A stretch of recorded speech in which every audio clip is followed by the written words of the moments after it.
Hello and welcome back to the third rail. The holiday season is well and truly over, and I hope you all had a soft landing in 2023.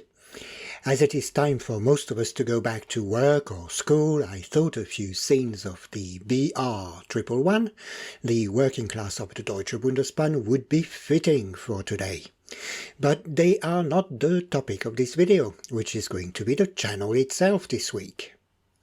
2022 was quite busy for the third rail. There were quite a few arrivals in the collection and all the associated maintenance, which generated a lot of content for the channel.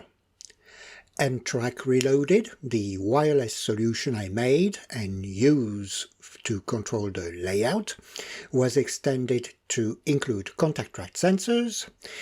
Judging by the number of views of the videos on this topic, most of you will probably not be aware of this, but the operation and configuration of the automated block system is now done using the application. For the last 6 months, anything you have seen running on the main lines or in the depot has been operated wirelessly, and my handiwork seems to be holding on nicely. There were also the popular Little Helper videos, which have generated a lot of interest. Not much by YouTube standards, we're not quite viral yet, but more than usual as far as the channel is concerned. As a result, the number of subscribers has now passed the 1500 mark. That is 800 more than a year earlier. So if you have recently subscribed, I'd like to welcome you to the channel. I find each new subscription as surprising as the very first one a few years back. And if you've been with us for longer, thank you so much for all your support over the last 12 months, be it in the form of a continued subscription, a like or a comment. This has made the experience very enjoyable and rewarding for me. I hope this continues in 2023, and I will try and give you a rough idea of what to expect on the third rail this year now. The fundamentals will stay the same. The channel is still about a guy who is building a collection of Märklin H0 items made in the 1980s, which he loves to run on temporary layouts.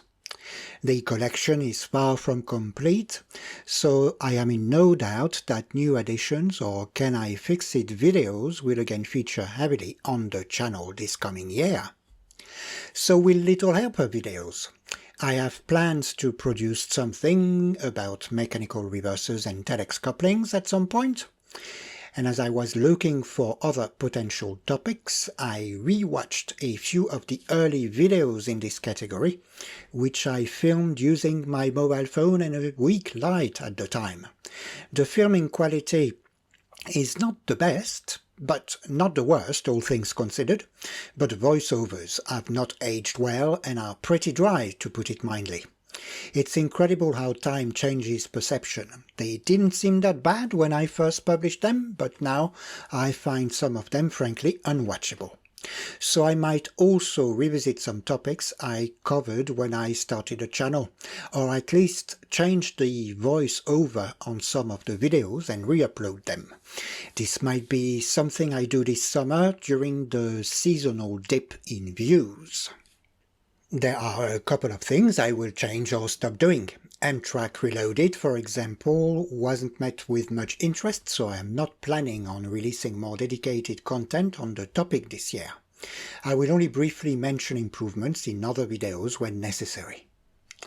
Then we have running session videos. So far, I've tried to make them in a way that trains take center stage, so I have avoided using music or any kind of narration, for example, and focused instead on showing the models from various angles on the layout, piecing scenes together to give a realistic impression of the layout in action. But statistics don't lie, and as bizarre as it may seem for a model train channel, model trains on their own are not enough to capture the attention. This is reflected in the viewing patterns. Basically, the majority of viewers watch a couple of seconds, then fast forward, watch another few seconds, then do the same again a few times. This happens with all running videos, whatever the duration. This kind of renders all my efforts to maintain continuity between shots a bit pointless. This also means that the viewing time for this type of videos is much lower than average, and I think this has a negative impact on YouTube recommendations. I have thought about dropping this type of content altogether, but I'd still like to show trains in motion somewhere. It's also the point of having an automated layout. So I have been experimenting with a few different formats over the last few months, and it looks like the response is much better when I put the trains in some form of context and tell a story, using more narration and additional visual content to support the session. So I will persevere in that direction, and the amount of trains only video will most likely drop as a result, at least in long form videos. As ever, I'd welcome your input on topics or themes you'd like me to cover, or things I could do better. The best thing to do this is to drop something in the comment section of the videos, or you can also contact me via email or Twitter using the details usually listed in most video descriptions. Whatever the type of videos you usually watch on the channel, you might have noticed that I have increasingly been working off a script over the last few months, and this video is no exception. This might take some of the spontaneity away in places, but I feel it improves the structure, the flow, and the clarity of the narration. The drawback with this approach is that it is time-consuming, and as a result it is becoming more difficult to keep up with my self-imposed weekly upload schedule. So this year you may find that I leave a bit more time between uploads. This would probably be one good reason to activate your notifications. Now to the topic that is going to feature heavily on the third rail over the next few months. As avid followers of the channel will know, my layouts are temporary, and as I look back, the current layout has now been operational for just over 2 years. I think it is one of the best layouts I've made so far, and the usual thing to do at this stage would probably be to look into making it permanent. So do a bit of joinery, plant some scenery, etc, etc. But that is not me, as you know. If I ever reach such a stage, it usually means that the time has come to modify an existing setup, or perhaps to build something completely different. I looked into modifications I could make, but these could only bring minor improvements. So it is time for a change, and I have been thinking about this on and off for a few months now.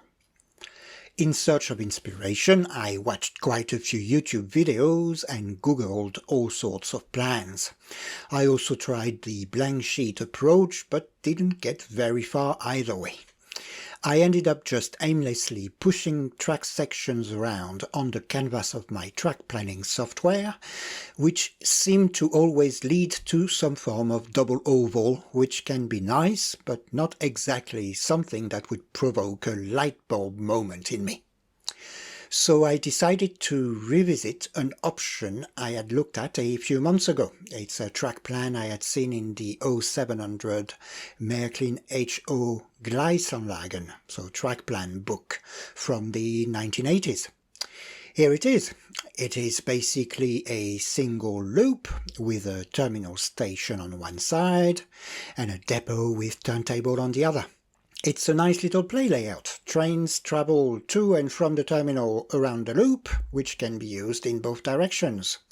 The right-hand side of the layout is configured as a reverse loop, which gives quite a few routing options, but can only be used anti-clockwise from the main line. This might seem like a limitation, but this unlocks the fun bit. The other way to turn trains around is to use the terminal, and this brings even more play potential with all the maneuvers this requires.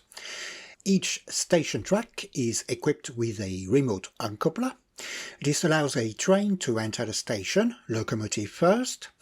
The locomotive can be uncoupled at the end of the track. The train can then be taken over by an engine coming from the depot and either sent back to the main line or moved to the shunting yard. So the layout offers quite a few play possibilities in a relatively compact space. The only problem with it for me is that the scope for multi-train operations is very limited, which is the reason why I had dismissed it in the past. But I still find it interesting. I like the idea of the terminal station and the depot, and the interactions between the two. I think my turntable would be used much more frequently with such a setup.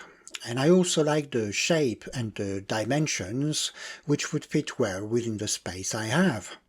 So, on second thoughts, I'm going to use this plan as a starting point for the design of the next layout. I have already transposed it in Rail Modeler Pro, which is the track plane software I use. All I need to do now is to adapt it to my needs. This will probably mean that I'll have to throw most of it away, but I don't know yet. So, we'll see how I get on.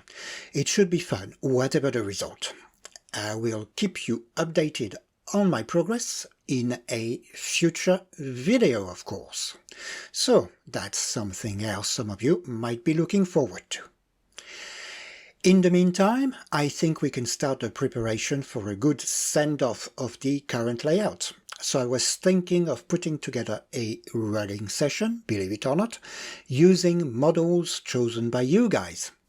So if there is a model or a type of locomotive or rolling stock you'd like me to run for you, please let me know in the comment section and I'll aim to get it on the track if I have one. I am already looking forward to all the suggestions. Right, we've reached the end of the video. I hope this gave you a good idea of what to expect this year on the third rail.